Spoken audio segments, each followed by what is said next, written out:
teman-teman mahasiswa yang saya banggakan. Dengan saya perkenalan diri, saya Fernando Budi atau Sosi.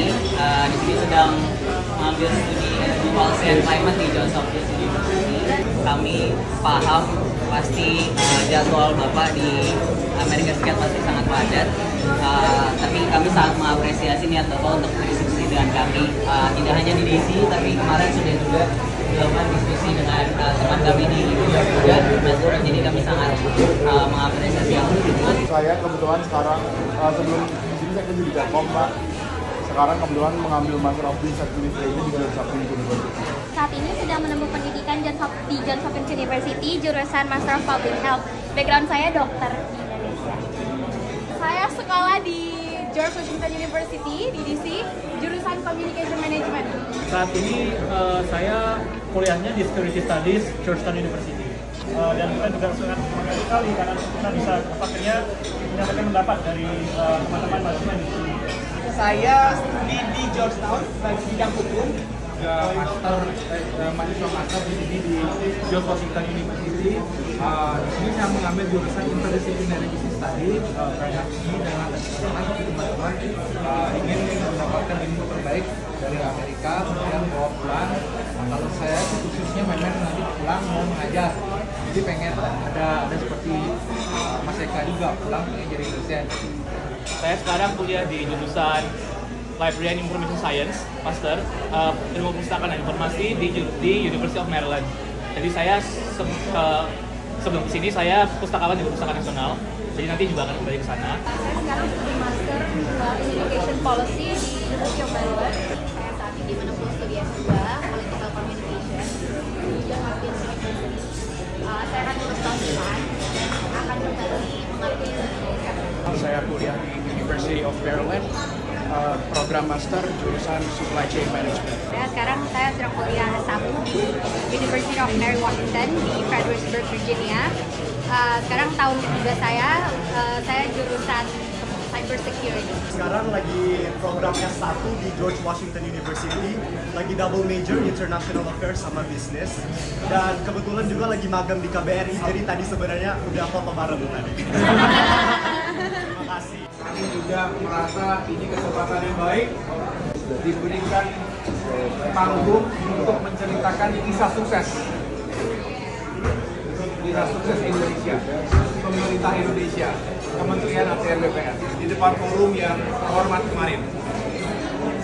Ini sesuatu yang ingin saya ceritakan, sekaligus mudah-mudahan penggalan cerita ini bisa menginspirasi kita semuanya bahwa Indonesia ini memang negara yang besar, negara yang punya sejarah panjang, manusianya banyak, nomor 4 di dunia, betul ya? Geografi kita unik, 17.000 pulau lebih. Sumber daya alam kita juga bisa dikatakan banyak kelebihannya, walaupun secara satu paket itu juga kita mengatakan sumber daya alam itu terbatas, ada batasnya. Tapi yang paling penting adalah SDM kita. Dan apa yang kita lakukan selama ini tentu ada yang sudah baik, ada yang baik. Nah, yang sudah baik kita lanjutkan, kita tingkatkan, termasuk kita apresiasi. Karena dunia saja bisa mengapresiasi Indonesia.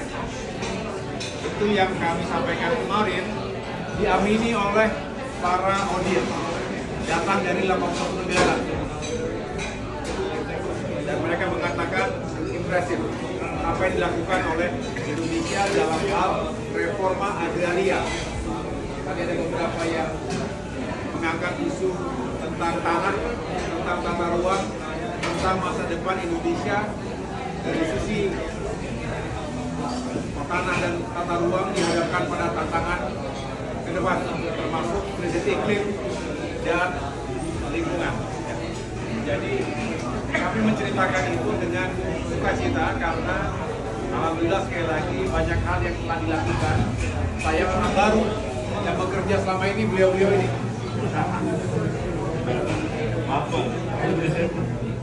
Saya hanya menjadi ambasador kemarin, menjadi duta menceritakan apa yang dilakukan oleh beliau-beliau semua dan semua jajaran Kementerian ATR BPN. Saya dengan bangga menyampaikan itu karena ini kerja keras semuanya. Lalu mendapatkan sorotan yang luas dan saya mengatakan status bekerja masih banyak pekerjaan rumah kita.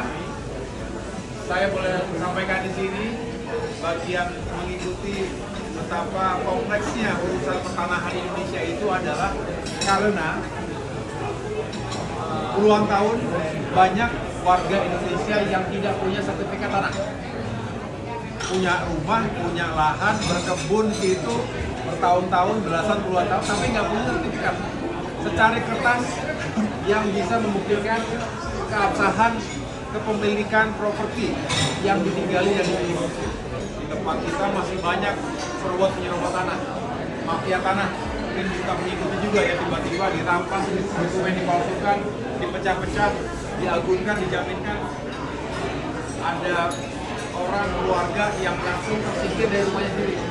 Di pengadilan pun kalah. Artinya mafia itu ada di mana-mana. Nah, banyak lagi yang lain yang intinya adalah melalui tanah mudah-mudahan kalau diberesin keadilan hadir. Kalau diberesin kesejahteraan meningkat. Karena setelah memiliki sertifikat tadi, ini punya akses ekonomi. Bisa dijadikan agunan, mengambil pinjaman kredit usaha rakyat, soft loan dari bank yang menyediakan jasa. Kalau kita punya mimpi besar untuk membangun ini dan itu, infrastruktur maupun membangun manusianya, investasi sekali. Dan itu dimulai dari certainty, dari kepastian hukum, dari kemudahan berusaha, dari ekosistem pembangunan yang juga saling memudahkan. Gitu. Antara kebutuhan pertumbuhan ekonomi, pada akhirnya pertumbuhan ekonomi, termasuk pembangunan infrastruktur dan lain-lain, harapannya adalah untuk meningkatkan kesejahteraan rakyat, mengurangi kemiskinan, mengurangi ketimpangan. Ya. Tapi di sisi lain, ada kewajiban kita sebagai warga dunia yang bertanggung jawab menjaga lingkungan hidup kita. Kita punya cita-cita net zero emission misalnya. Climate crisis ini bukan lagi jauh di sana tapi di depan mata kita sekarang sudah kita rasakan. Mau kemana kita? Indonesia sebagai paru-paru dunia, anggota G20, nggak mungkin kita cuek, nggak mungkin kita masa bodoh begitu. No, kita tunjukkan kita juga punya leadership, bukan hanya untuk diri kita tapi juga di kawasan kita. So, my point is, memang tantangannya tidak mudah, tapi dibutuhkan kecerdasan dalam melihat peluang dan tantangan baru di abad 21 ini, keberanian mengambil resiko dan peluang-peluang baru, tapi juga yang paling penting adalah bagi saya, bagi kita semuanya, mari kita menyatukan semua sumber daya kita. SDM ini perlu diorkestrasi. Ada yang security studies, ada economics, ada law, ada interdisipliner, ya kan? Ada perpustakaan, ada education, ada communication, ya, ada environment, climate dan lain-lain.